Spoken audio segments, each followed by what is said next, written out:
Hey everybody, Ben here from DMC Films and Cinderblock Studios, and today I'm going to teach you how to properly layer your colored pencils so you go from work like this to work like this. Stay tuned.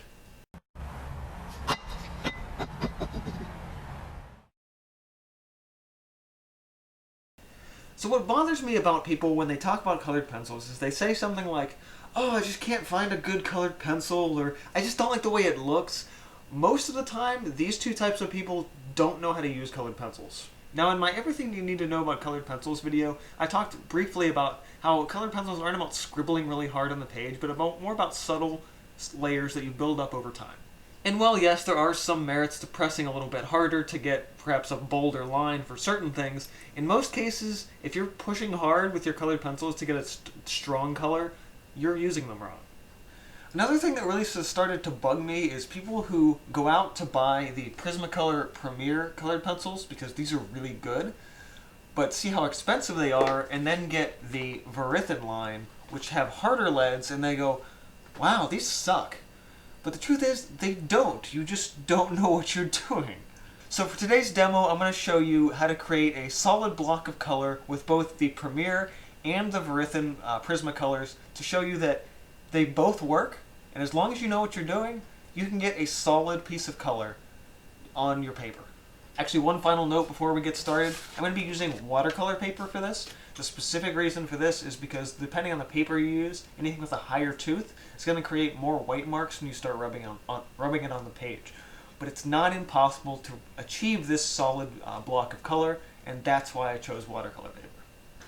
Okay, so on the left-hand side, I have essentially demonstrated what a lot of people end up doing with colored pencils when, say, in this case, making a green.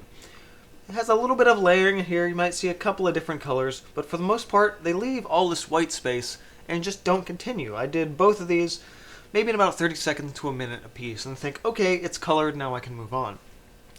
And then a lot of people see this and just say, you know, I don't think I really like colored pencil. But the truth is, this is not the way colored pencil looks when you actually apply it in layers and really kind of work with it. Keep in mind here that colored pencils are a drawing medium like graphite, like ink. It's supposed to take you a little bit more time than just quickly throwing down some color. So I've labeled these two sections V and P for Verithin and Premier. Now my Premier colored pencils are a bit limited. I have 7 colors here. So we're going to still focus on making a green, but I'm going to be using all of these in making that green. In addition to that, I'll be using a variety of colors out of here, focusing on my greens as well, and probably playing with some reds and yellows. Mixing those layers in as well. Colored pencils here are about layers, so not just the layers of the greens you want, but also about a lot of the different other colors you want. So I'm going to just set these to the side for now. Stick something here to hold them. Let's go with that. And we're going to start out just with using the Verithins. Again, the Verithins are often criticized for being a lesser version of the regular Prismacolor pencils, but really it's just because the leads are harder doesn't mean they're any less usable. So again, just like we were doing, or just like the example shows, we're just going to be making green. So some type of green. It's not necessarily going to be the same green for both of them. Again, I don't have all those same colors. But in general, we're just going to be starting out making some green. So again, you're starting very light. I'm holding way back on the pencil, easing up any tension I might have. And trying not to press super hard. Now your initial color with colored pencils is the one that's likely going to show through the most. So for this example, I'm using what's called grass green. It's number 738 in the Prismacolor line. And that'll end up likely being the most dominant color in our sort of final little color swatch here.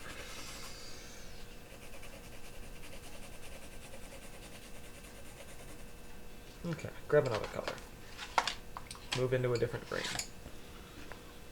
And I'm mixing, you know, basically hatching and cross-hatching to get a more solid, unique sort of area of color. A lot of people want to, you know, scribble in one direction and then their thing changes, so they start doing this.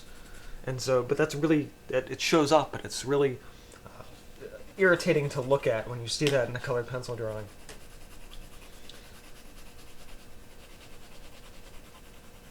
Either that or someone follows the shape to a T and you have weird curvy lines like this all in a row. Ends up looking really strange. As long as you keep your layers light and slowly build that color up, you know, you're going to get a much finer level of detail.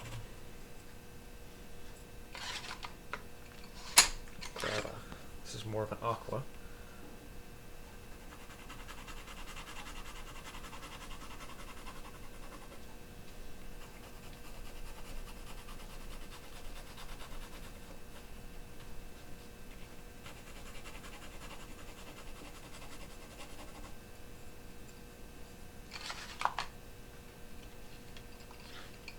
I'm still going to keep coming back to that grass green because I don't want that color to get lost.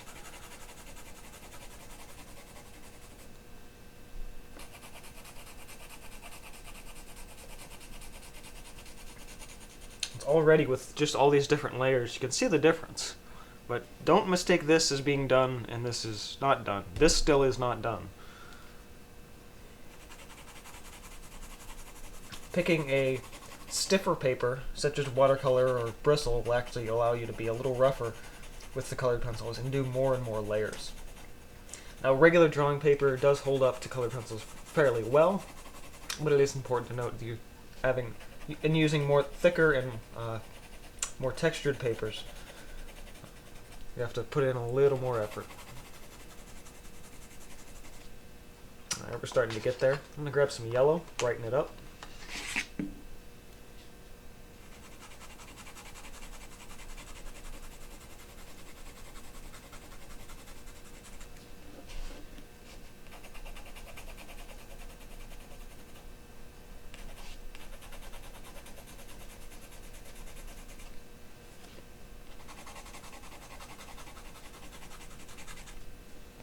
I have a lot of these other strange colors up here, so I'm going to grab a couple of similar ones, so our green's a little more similar to what I'll be using with those. Sort of an orangish red color. I'm not going to use a ton of this, just a little.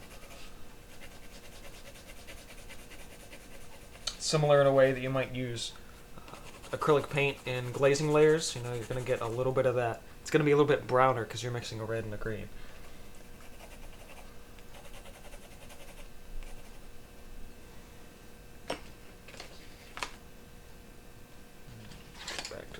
Deeper green here.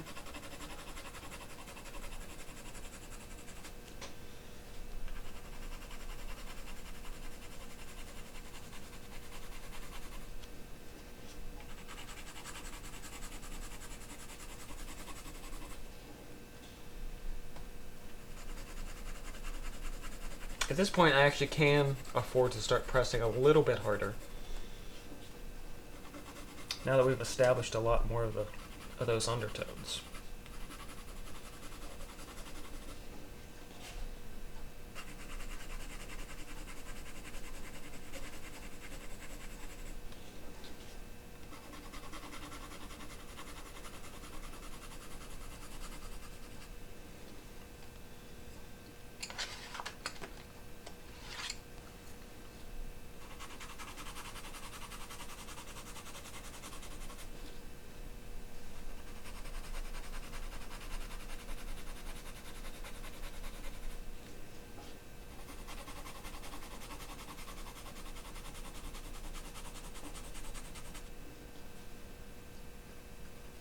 Do a diagonal one.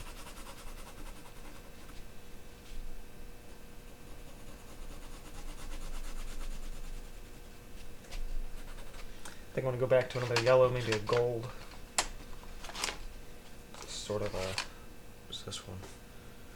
Spanish orange.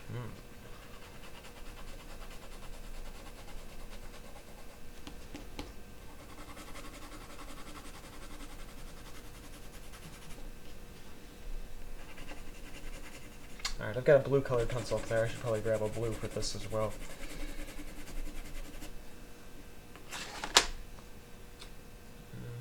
This is pretty close to that one.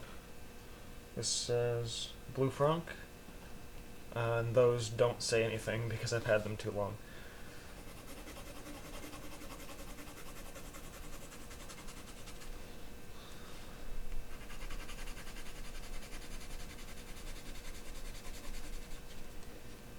I do like the way certain darker colors will actually kind of blend and mix these colors a little bit better than a lot of the lighter ones would.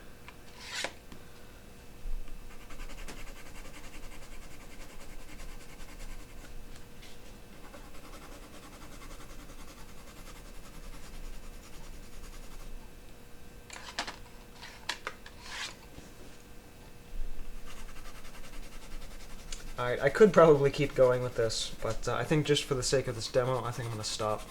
I think we've at least established that the Verithins are really potent, and as long as you keep building those layers up, you can easily go from this to this without much trouble. Now we're going to move on to the Premier pencils. Now one thing to note about the Premier pencils is that because the leads are softer, they will not sharpen to as sharp of a point as you would get with the Verithins. So something like this, in terms of your pencil sharped point to, you're not going to get anything much sharper than this. You're not going to get that super fine line. Even this is kind of pushing it, but thanks to my pencil sharpener, I'm able to get it. So we're just going to go in. I'm going to use this deeper green as sort of as my base, and then work these other colors in as we did before. So this is going to act as our grass green, although it is a little bit darker than what we're using up here.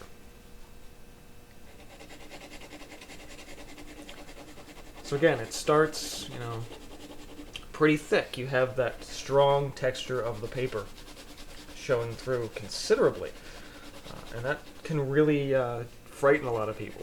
Like, oh my god, looks like crap. Same deal though, you're just layering them. Actually, since I'm not taking out of the box, I'm probably going to throw this in a time lapse for you. Should speed up this process, but again, it's the same thing. I'm just going horizontal and vertical, occasional diagonal, and you'll see me grab colors as I grab them. So, and since there's only 7, they're a little easier to spot than grabbing all those ones out of the box.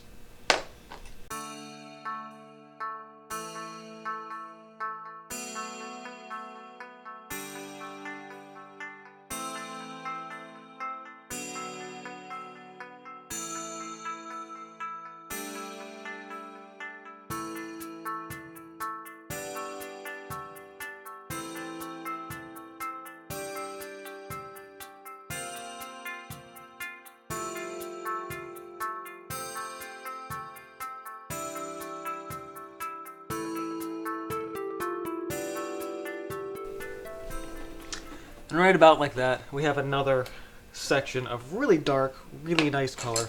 Again, versus the Verithins versus the Premiers. The softer one's actually going to be a little bit easier to put down, probably be a little faster as well. But again, you can achieve these really interesting dark colors as long as you just take your time and just do what you need to do with the colored pencils, rather than rushing through it and getting a look that's really just half-assed. Now, one thing I do recommend if you're going to use colored pencils in the long term is to pick yourself up a colorless blender. These are really, really cool pencils, and they'll actually help you even out a lot of these areas. Like, even then, something like this, I could keep going with these layers, but this kind of tends to pull a lot of those underlying colors back out and kind of create a little more of an interesting effect. I'll show you what this looks like on both the light versions and the dark versions here.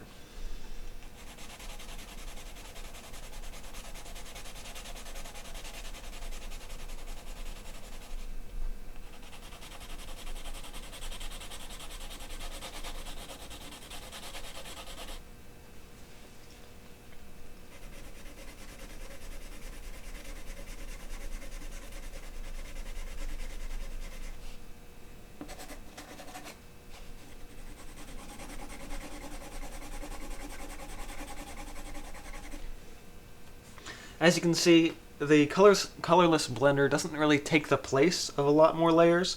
It evens this out a lot more, but you still see a ton of imperfections here.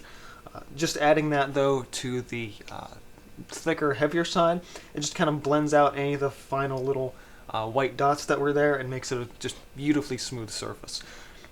You can do this with varying levels of like yellow or white, but the colorless blender also really helps for this as well, so I do recommend picking one up if you're going to use colored pencils in the long term. And finally, just so you know I'm not completely screwing with you in terms of saying, oh, you have to get a nice set of colored pencils, here's a set of 5 different Crayola colored pencils. Believe it or not, these are actually really good colored pencils, despite being made for kids. You can achieve really the same thing just with these.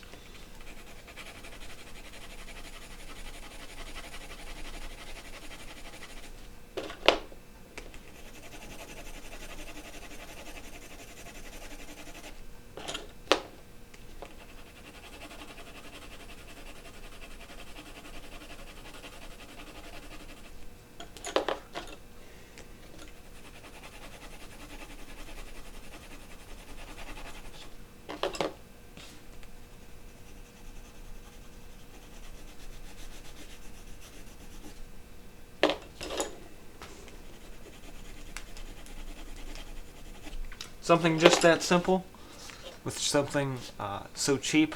Again, here, it's not about your materials, it's about your technique. So I hope this little demo has shown you a lot about what it really takes to layer and use your colored pencils properly.